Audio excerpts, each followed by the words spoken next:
राऊतसाहेब, महाराष्ट्रात घरात फाईल्सचा विषय अजूनही संपत नाही, म्हणजे तो रोज वाढतोय, रोज नवीन नवीन नावं येत आहेत आणि त्यात आता आणखी एक नावाची भर पडली ते म्हणजे विधान परिषदेच्या उपसभापती डॉक्टर नीलम गोऱ्हे. त्यांनाच बोलू द्या ना त्याच्यावर. ज्या विषयासंदर्भात बघा, ह्याच्यामध्ये आता कोण लपून राहिले? हमाम में सब नंगे, तसे सगळेच नग्न झालेत त्या खराच्या हमाममध्ये. कोणाकोणाची नावं घेणार आहात तुम्ही? फक्त मी एवढंच म्हणेन की खरातने जी नावं घेतलेली आहेत त्यांच्याकडे कोण कोण येत होते, कोणाकोणाचे नंबर, ते पोलिसांनी किंवा SITने जाहीर करावं, एवढंच मी सांगेन. कोणाची व्यक्ती या प्रकरणात मात्र महिला बालकल्याण मंत्री अजूनही बोलताना दिसत नाहीये.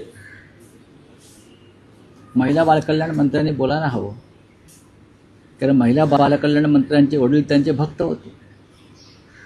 आपण पाहिलं असेल, त्यावेळी त्याही भक्त आहेत. विशेषतः महिलांवरती अत्याचार झालेले आहेत, महिलांचं शोषण झालेलं आहे.